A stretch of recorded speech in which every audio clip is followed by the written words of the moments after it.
The grass moved, not the wind. The wind had been dead since morning, and the grass had stood still for hours, bone dry and pale against the white sky. This was different.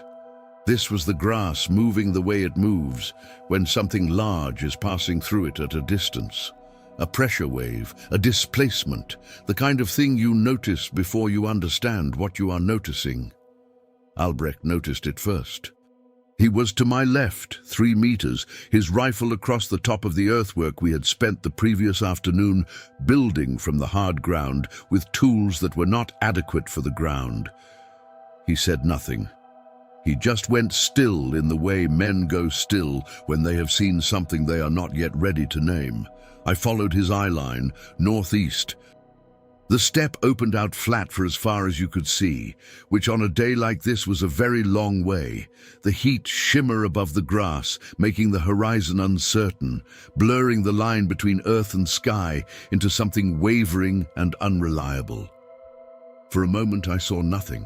Then I saw them, dark shapes in the shimmer, moving. Low and wide, and coming south at a pace that the distance made deceptive. They looked slow at that range, almost casual, the way a thing looks slow when it is very large and very far away, and the scale of it has not yet arrived in the mind. T-34s, 8 of them in the first line, spaced unevenly, the gaps between them irregular in the way of a formation that had been ordered and had already begun to drift. Behind the first line, more. I did not try to count them all. There was no number that would have been useful. Nushka had seen them. I heard him moving along the line behind us, his voice low and deliberate, the voice he used when he needed men to hear him and not flinch from what he was saying. He was telling the section to hold position, not to fire until he gave the order, to wait. The word wait is easy to say. It is a different thing to do it with your face at the level of the earthwork and the ground beginning to transmit something through your elbows and your knees.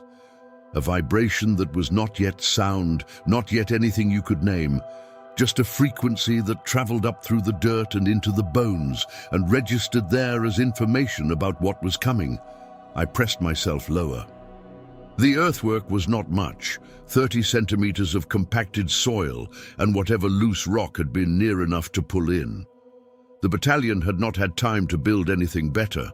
The positions we had been ordered to hold ran along a shallow ridge in the steppe, barely a ridge at all, more a long, slow rise in the ground that gave perhaps 2 meters of elevation above the flat country to the north. 2 meters. Against a T-34, it was the difference between being seen and not being seen, which was everything, because once a T-34 found you in open country with no cover, there was very little the infantry could do about it from a distance. Nushka had thought about this.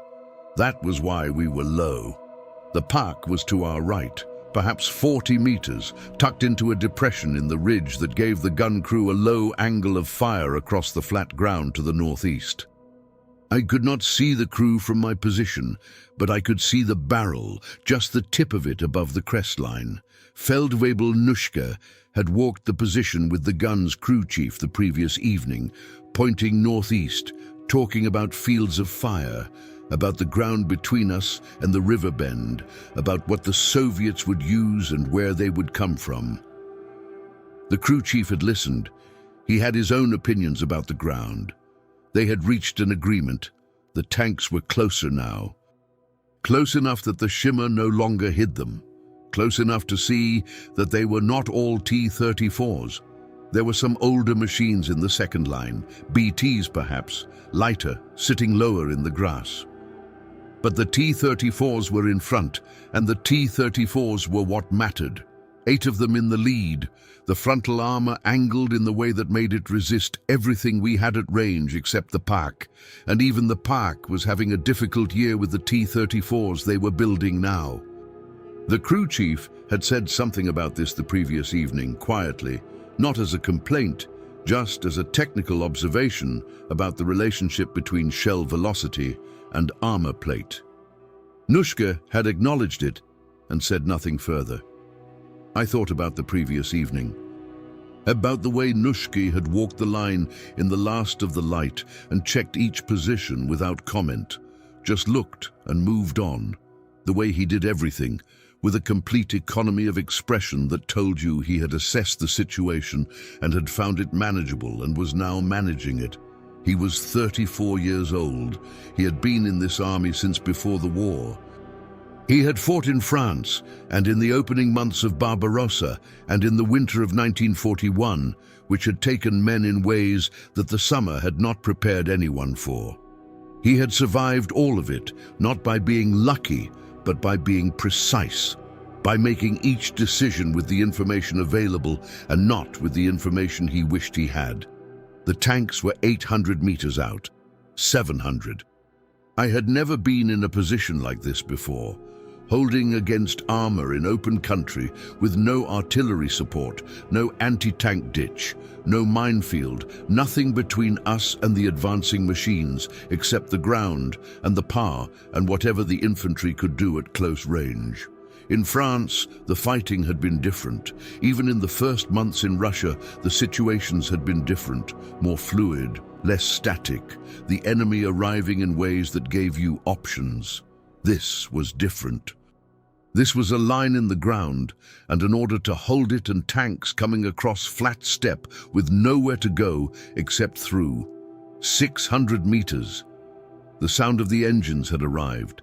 Not loud yet, just a low register of mechanical noise coming from the north, undifferentiated, more felt than heard.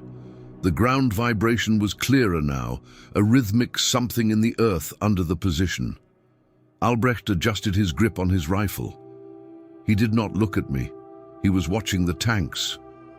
There were things I could have thought about. I had a letter from home in my breast pocket that had arrived 4 days ago and that I had not finished reading. There was a particular bend in a road in Württemberg that I had not thought about in months, and that arrived in my mind now without invitation. There were things that belong to a man's life that have no place in a forward position on the Russian steppe in July with tanks coming across the grass. I did not think about any of them. The mind shuts certain doors when it needs to. What remained was the earthwork and the rifle, and the distance between me and the line of machines coming south, and Nushki's voice saying, "Hold."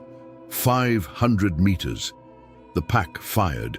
The sound of it at 40 meters was enormous, a flat, percussive crack that went through the body rather than around it, a physical event rather than a noise. I heard it before I was aware of hearing it, which is to say I felt it first, the pressure wave of it hitting the face and chest and the hands gripping the rifle. The round was in the air before the sound finished. It hit the lead T-34 on the right front corner of the hull. Not a clean penetration. The round deflected, skipping off the angled armor, with a sound I could hear even at this distance, a metallic shriek that crossed the 500 meters of steppe between us and arrived sharp and wrong. The tank slowed, kept moving. The crew chief fired again. 4 seconds between shots, which was fast for a gun crew working a pack in a hull-down position on a baking afternoon in July. The second round hit the same tank, lower, and this time the tank stopped. Not the clean, sudden stop of a killed machine, but a slowing and a turning.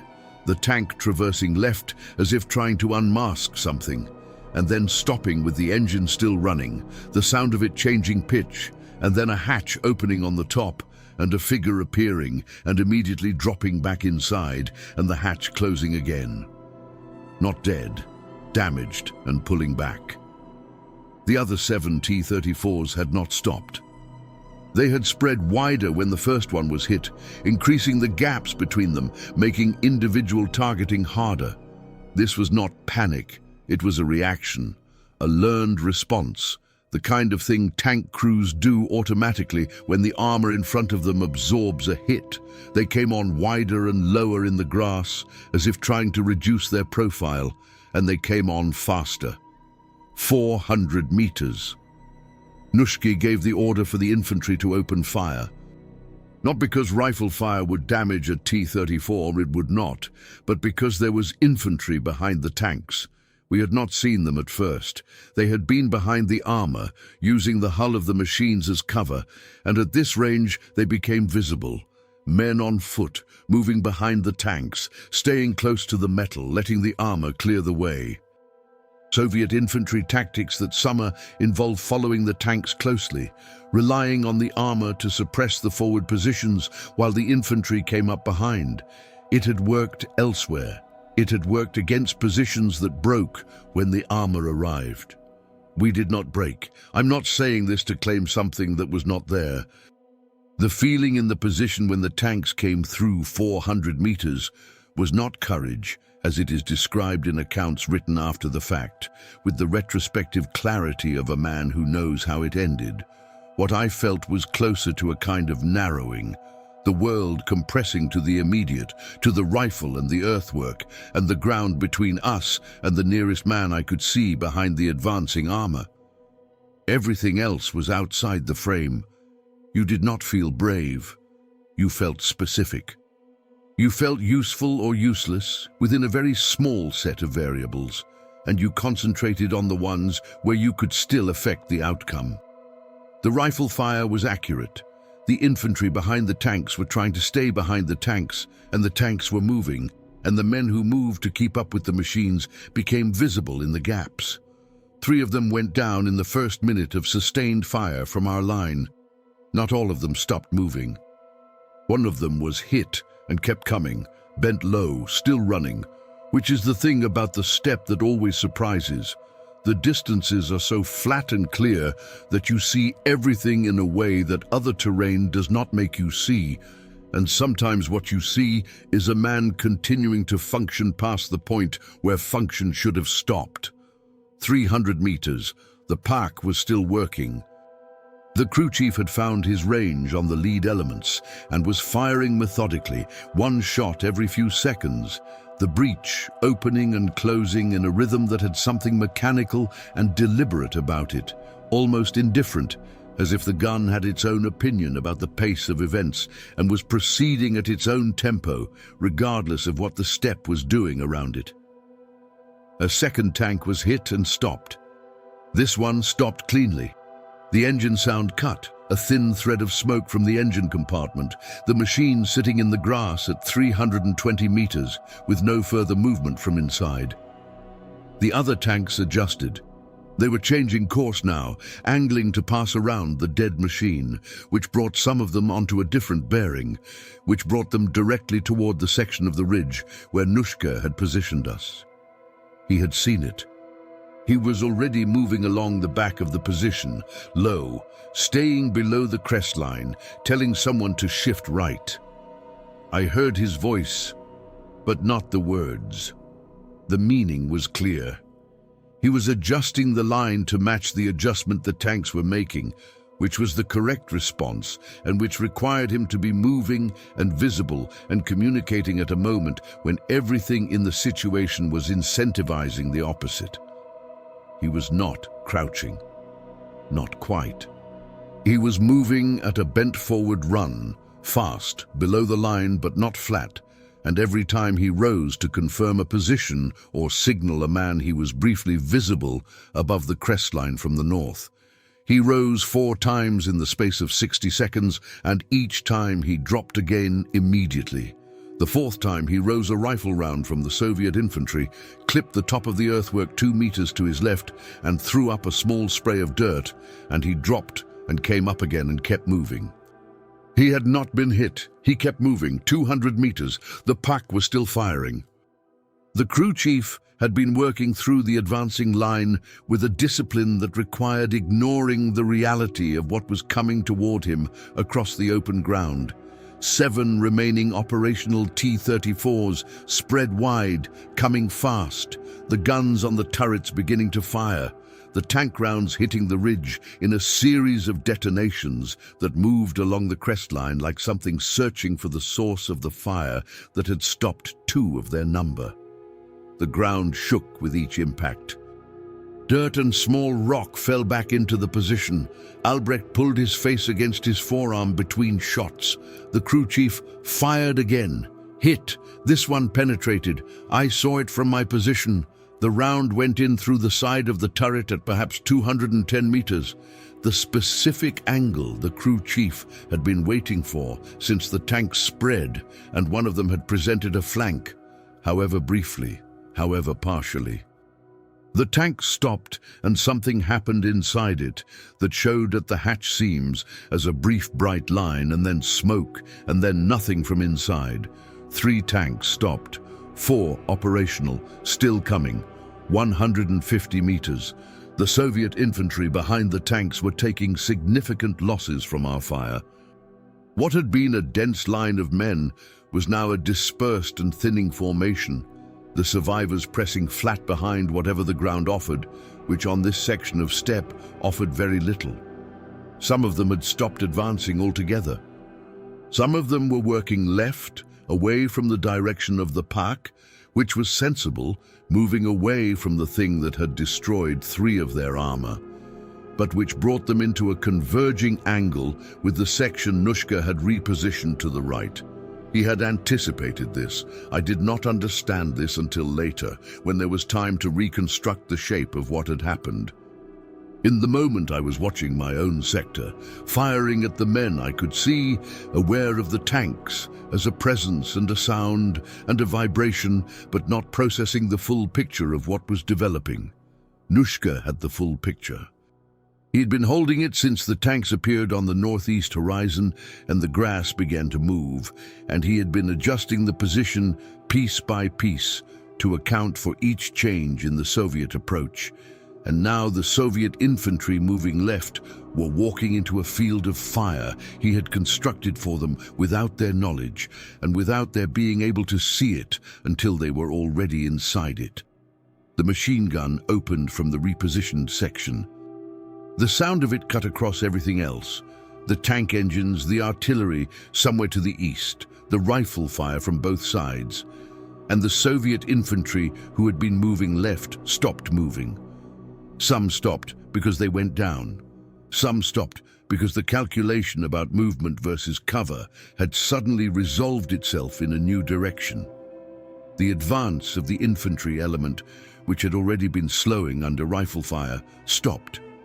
The tanks did not stop. 100 meters.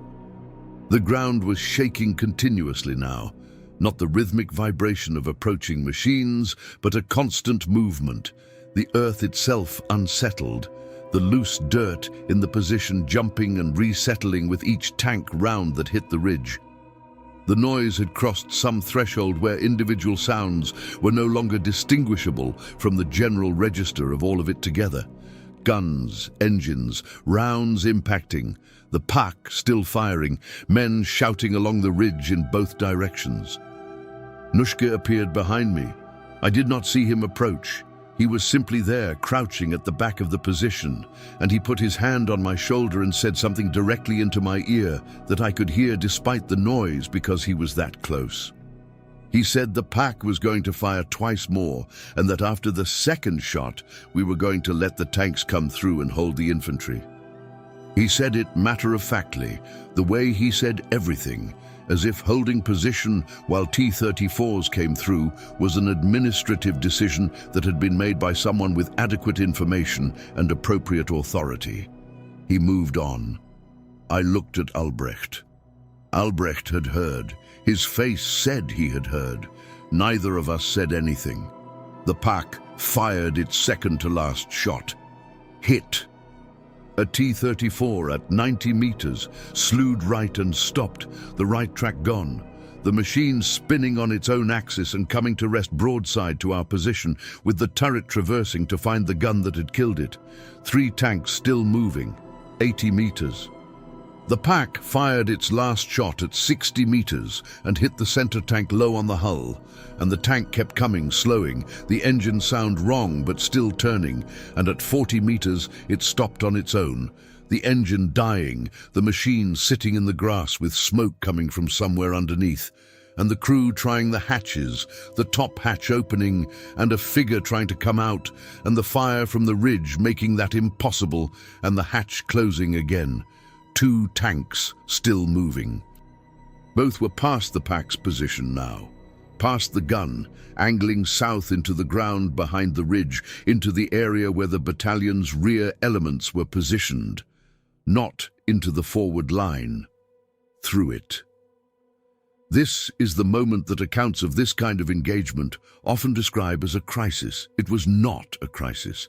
A crisis implies a decision point, a moment when things might go one way or another.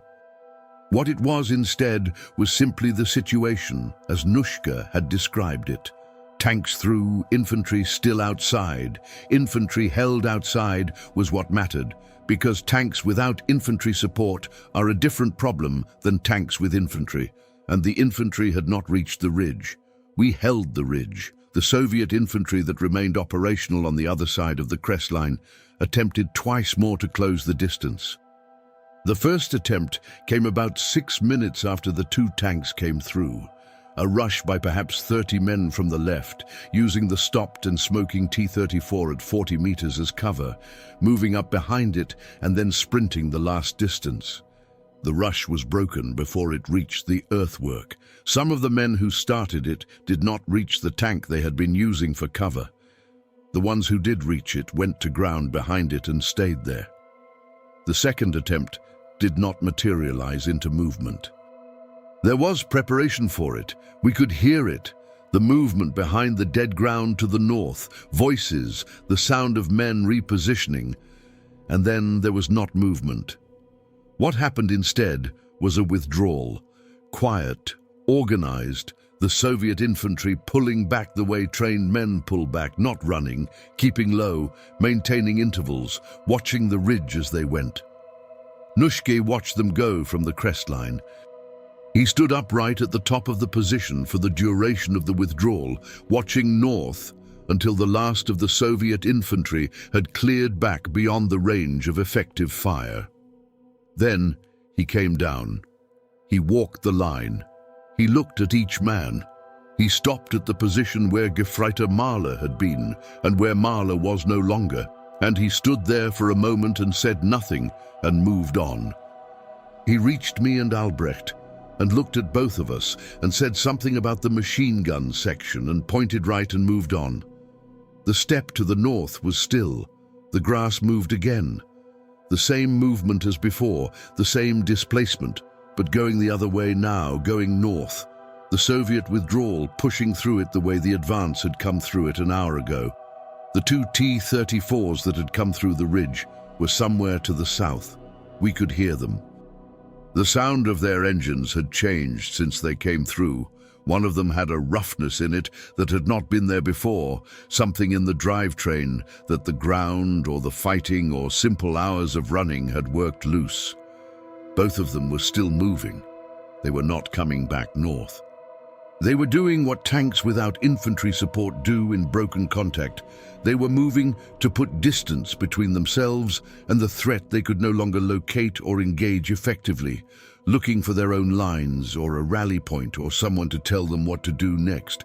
Battalion would deal with them. That was not our problem.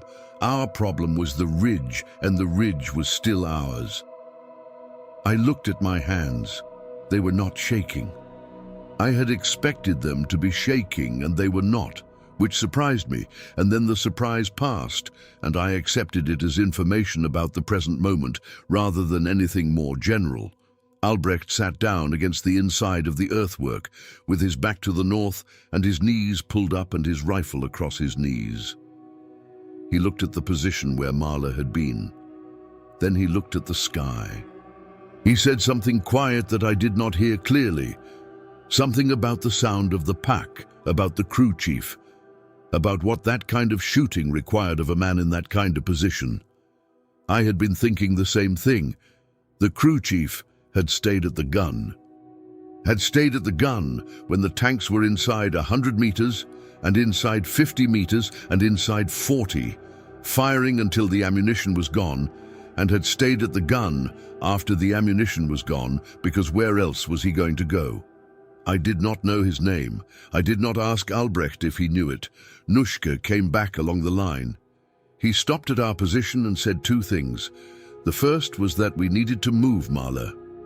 The second was that a runner had gone back to battalion and that resupply was coming, ammunition, water, possibly a medical element for the wounded. He said possibly with the specific inflection he used when he meant probably not, but I am telling you it anyway because the information costs nothing and the alternative costs something. Then he said we had perhaps 90 minutes before the next wave. He said it the same way he said everything. He had arrived at this assessment through whatever calculation he had been running since the tanks appeared on the horizon. Soviet doctrine, the time required to regroup and resupply and redress a formation that had lost 3 tanks in the approach and failed to break the ridge. And he had produced a number, 90 minutes. He did not say what would be different about the next wave. He did not say whether 90 minutes was enough to do what needed to be done. He moved along the line and said it to each section in turn, 90 minutes, and the men looked at each other and at the ground and at the smoke still rising from the stopped machines on the north side of the ridge. And then they started doing what soldiers do with 90 minutes. They used them. Albrecht pulled Mahler's kit to him and went through it for anything we were short of. I took the northern side of the position and started improving the earthwork with the entrenching tool, packing the loose soil that the tank rounds had disturbed, rebuilding the sections that had collapsed. It was hot work. The sun was past noon, but still brutal, the air above the earthwork shimmering, the soil so dry that it fell apart in the hands and had to be compacted twice. To the right, the park crew was doing something with the gun. I could not see what, just hear the sounds of tools on metal, the specific sounds of men working a mechanism that needed attention, the crew chief's voice occasionally, brief, technical. The steppe was quiet. The smoke from the stopped tanks drifted south on whatever air was moving at that hour. Far to the east, artillery, not ours, distant Soviet guns working on something behind our positions, something I could hear but not identify. The sound came and went on the still air. Nushka sat on the reverse slope of the ridge with a field map across his knees and looked north for a long time without moving. He was reading the ground the way he always read it, finding in the flat steppe the information it contained, the shallow folds and the sight lines and the places where infantry could mass without being seen, the approaches that favored armor and the ones that did not. He was preparing for 90 minutes from now. I watched him for a moment. Then I went back to the earthwork. There was work to do. If you want to continue listening to this testimony in full, in complete audiobook format, uninterrupted and without ads, the audiobook is available through the link in the description. Or if you'd like access to this testimony and many more, you can also join us on Patreon, where the full collection is available. And of course, both are direct ways to support our work. Since this channel isn't monetized, you'll find everything in the link below.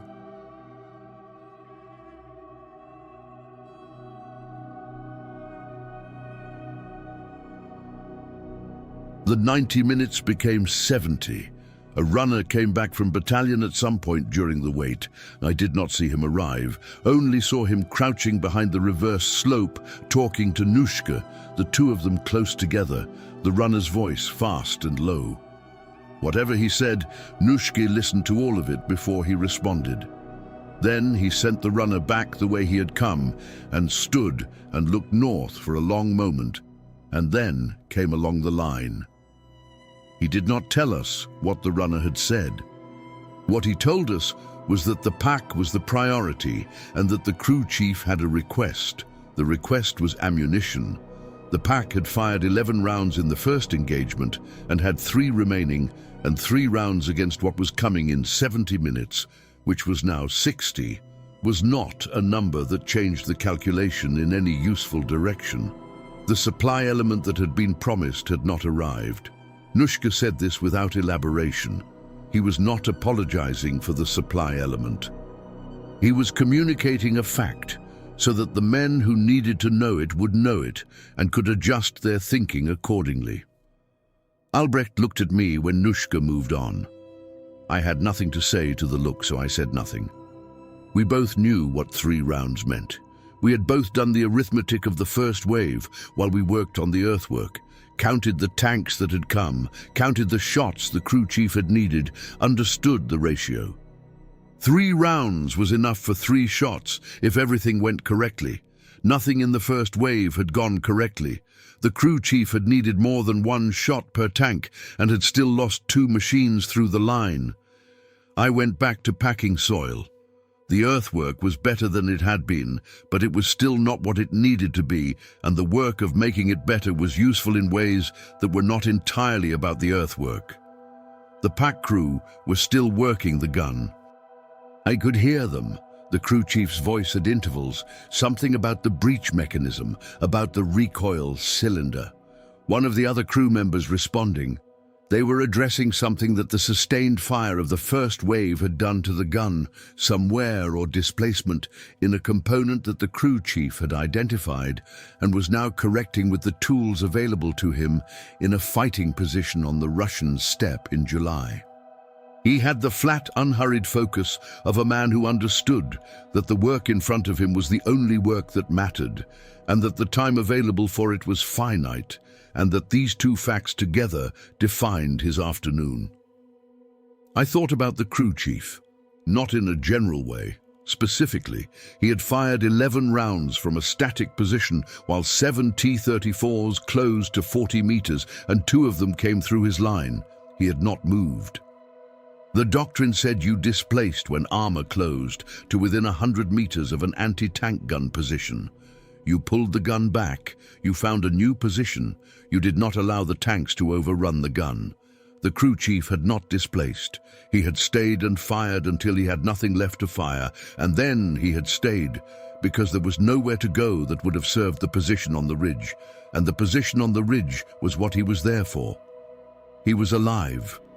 The 2 T-34s that had come through had gone south into the rear area without stopping at the gun. Whether this was because the crews had not seen the gun in the smoke and noise of the engagement, or because they had seen it and made a calculation about the cost of stopping for a gun that was no longer firing at them, I did not know.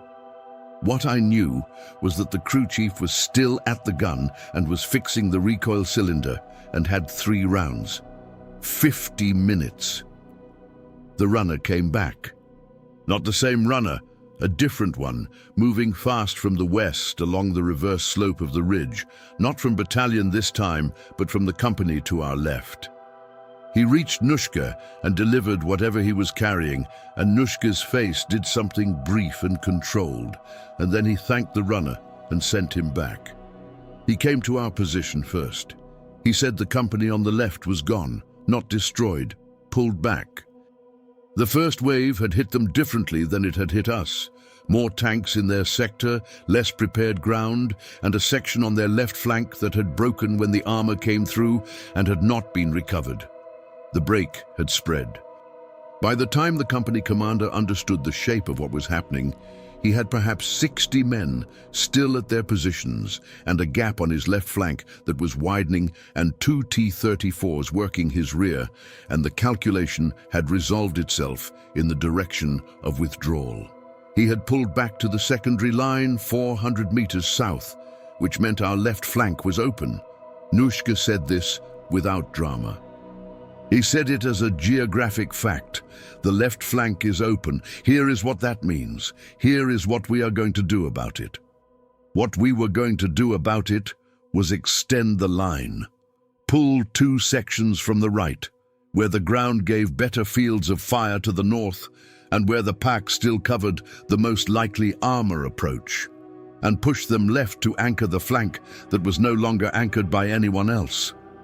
He had perhaps 45 men capable of fighting. He was extending a line that had been built for twice that number.